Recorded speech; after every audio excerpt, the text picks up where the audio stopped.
absolutely no doubt about it. One of the coolest things about owning your own fishing kayak is customizing it, modifying it, and setting it up so it fits your unique style of fishing.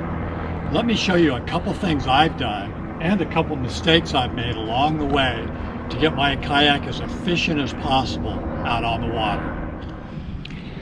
Now you would think, since I always cast left-handed, that I would mount my fish finder and my camera boom on the left side of the boat just like it is now, because that's the logical spot for me and that works best for my fishing. But no, in the very beginning I had it mounted over here on the right hand side. You can see that little Scotty mount. So I had my extra rod holder and my fish finder mounted there, and they were always in the way. Check out this clip and you'll see what I mean. So here's an example of what I'm talking about.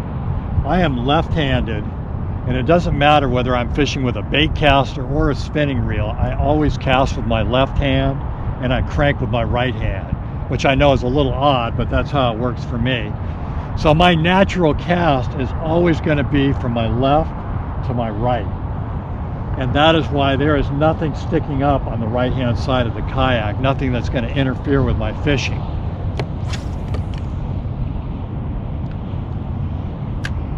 So after I cast, I'm free to work my bait back to the kayak, and I don't have anything that's going to interfere with bumping the fishing pole or lines getting caught on the camera boom. The right side is completely clear. I've got a little 1/4 ounce hookup bait on there now, which is why I'm doing the little jigging motion.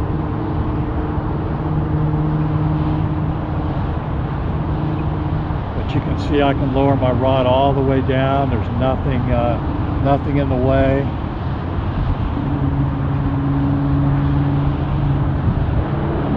Okay, just like that, we are on. A little spotty here. Very little spotty. Handle this guy with care. There we go. Let's get him back in the water. Underneath my kayak seat, I always have these 2 boxes with me. Let me show you what I use them for. This case here is basically my little mini tackle box right here.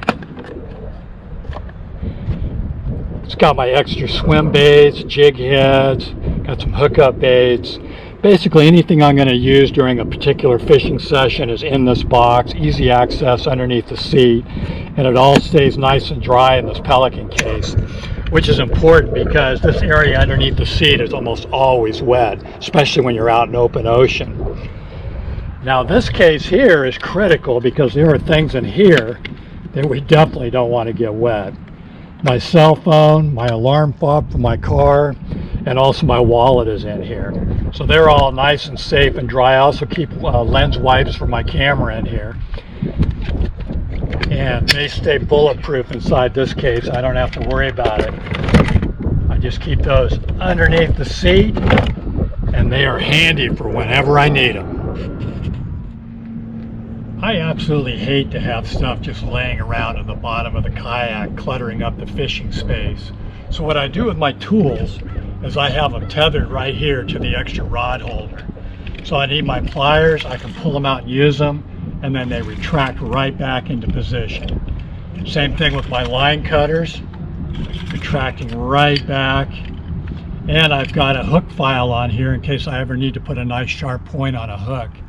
I actually did this recently, and I've used it the last maybe 7 or 8 times I've been out fishing, and I love this setup. It works awesome. I'm really happy with this upgrade.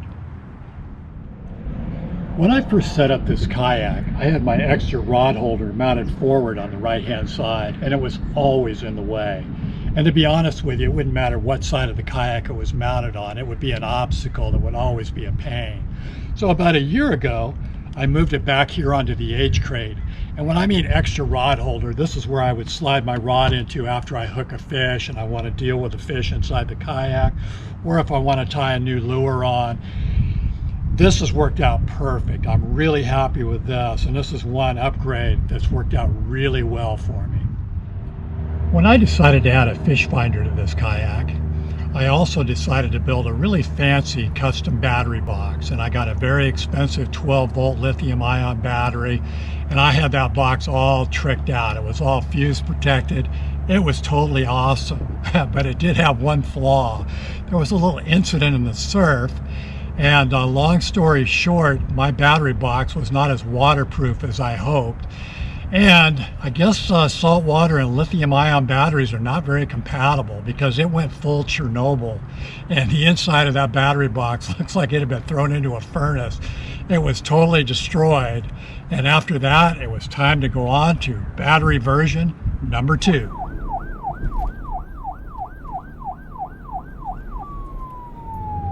So here we have battery version number 2.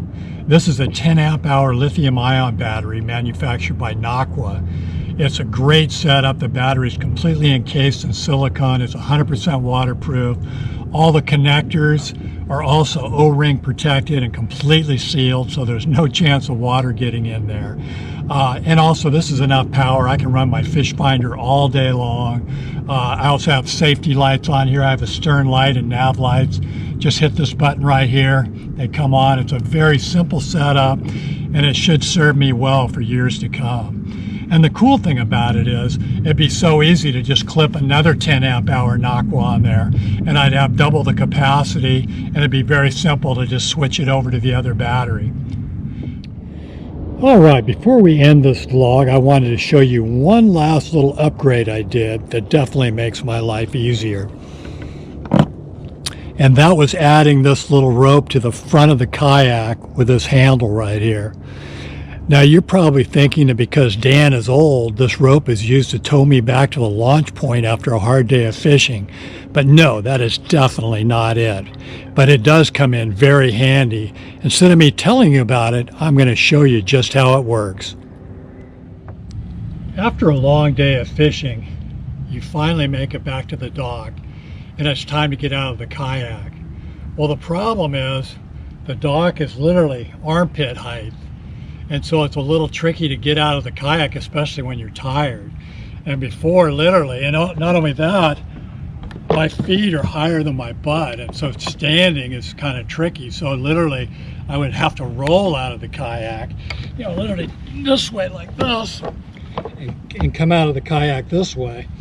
And it looked like I was basically having a seizure or something. And so I added this rope, thinking that maybe that would help me get out of the kayak, and sure enough, it makes a huge difference. I can easily pull myself up to the standing position, and I can step out of the kayak like a boss. All right, guys, it is time to end this vlog. You're probably wondering, why am I ending it in front of the Christmas tree? Well, take a look outside. Right after I filmed the last clip for this vlog, it started pouring out.